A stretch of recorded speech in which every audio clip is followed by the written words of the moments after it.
So I'm interviewing Sophie, and my research question is, what impact do you think urban legends have on people? You don't have to answer it yet. Okay. Okay. So my first question is, how would you define urban legends? So I think an urban legend is a story that has been kind of spread through word of mouth, most of the time dealing with some sort of unsettling presence or activity that will, Yeah. Do you think that urban legends are true? Like the ones that you've heard? I would say most of the time no. Having said that, there are people who will, just like very sincerely tell their story or something that happened to them.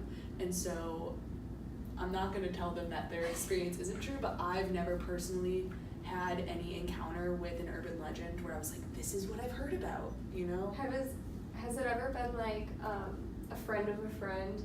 So like one of your Yes. friends is retelling a different friend's story? Okay. I feel like that's pretty like normal. How do you think that they're like spread or created? So I think that humans really enjoy fear. I think it's like It's an we interesting always, theory. like an adrenaline rush. Like why Yeah. do people jump out of planes? It's like that. Like a roller coaster. Yeah, like being afraid but knowing you're gonna be okay is something that I think that humans are just kind of innately drawn to.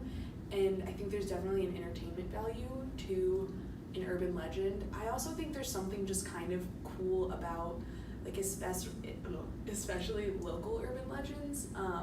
Everybody thinks their hometown is kind of boring. So to have like some story that makes it exciting is, it's just like a cool thing to draw in a big crowd of people. So have you heard of any where we live? Or what is your most interesting one? Like you can pick either or. Okay, I don't think I know any personal.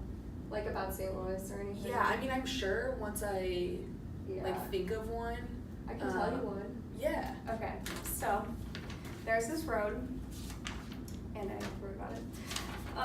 There's a road in Missouri, I'm not sure specifically where, but it's known for like two things. Like first, Zombie Road. Yes. And then Bubblehead Road. I do not know Bubblehead Road. Well, okay, then I'm going to talk about Bubblehead Road. So basically, it's about this story where there was a little town and the government was near doing testing, and then they got mutated and they all had like really big heads. And it's like chained off, and it says private, like do not trespass, like private. And a lot of people go down there, and it's supposed to be really creepy. And then like since they were so like contained, they basically went to incest, and they just kept getting these really big heads, and they were just really messed up. Wow. Dang, I wanna, Do you want to tell your version of it? It's the same road. Yeah, no, I just have heard Zombie Road, but nothing really like specifics about it.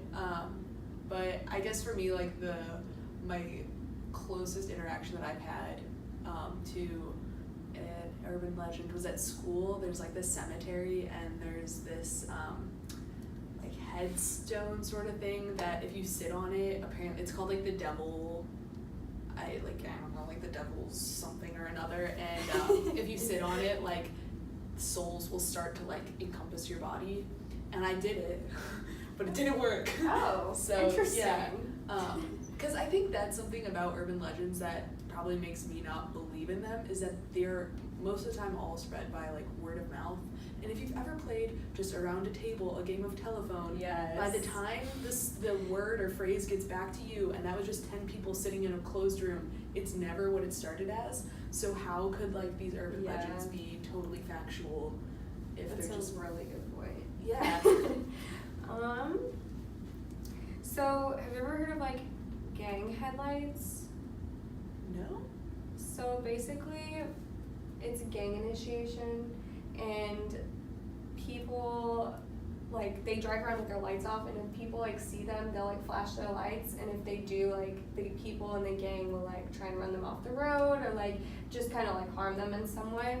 So if you like experience that, do you think that would change your behavior, like for someone that has experienced that, if you were in that situation? Because like it is considered an urban legend, but I feel like this may have happened, or like yeah, it's that more seems, common. of the urban legends, that seems like one of the most plausible. Because I feel like a lot of urban legends deal with paranormal activity or something of that sort. Like but something like weird, like Bigfoot. Yeah, some mutated individual. But that seems very. Would that change what you do? Like, would you flash your lights? I don't know. Ooh. Are you gonna do it now if you see anybody? That kind of freaks me out because I've definitely seen people driving without their lights on, and I always think about it. But I'm so not a like confrontational driver that like I seldom.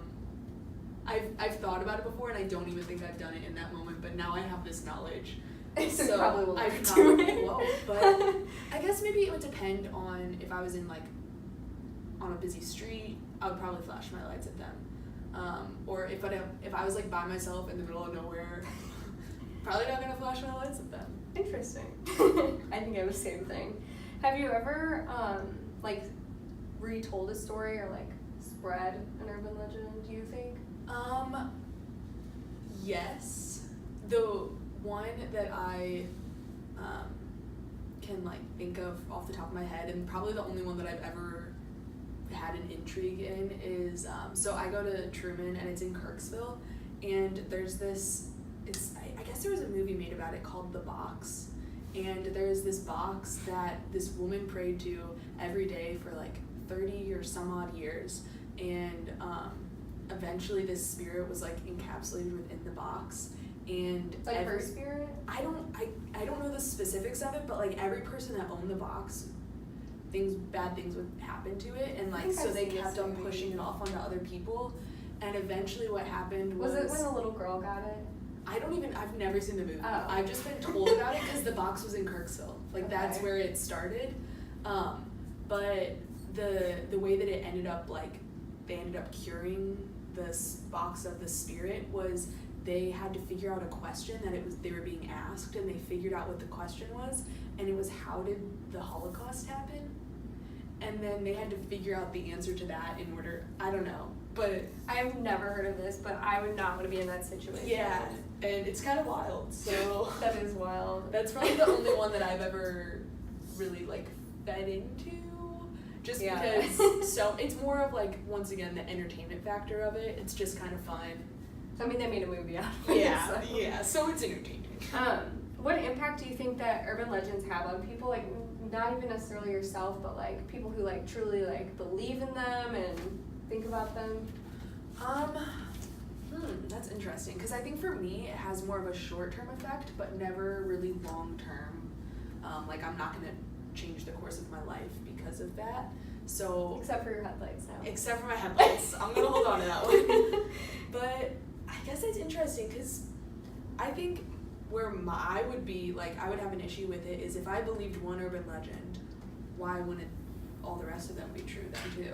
Yeah. So it's like, where do you draw the line of skepticism versus reality? And then I think at some point, like, I would just lock myself in my house, and then that's like a whole nother thing. So so you think that it can like have like a negative effect if people believe every urban legend because of the fear aspect? I think it kind of is like that phrase, analysis paralysis. Like when you look too far into something, it never really, like, just having that much information can kind of put you almost like into shell shock. So I think that I'm sure there are urban legends for every county and every, like. I think it's cultural too. Yeah, for sure. It's so, I don't know, I would like to think that people don't like fully believe in them, but maybe if my grandpa had that experience, like he was the one that story was based off of, I would have a different relationship with it. Like part of you like almost believes, but part of you doesn't. Kind yes. Because that's kind of how I am. Like I am not like, I'm like 1 foot in the door, 1 foot out. Like.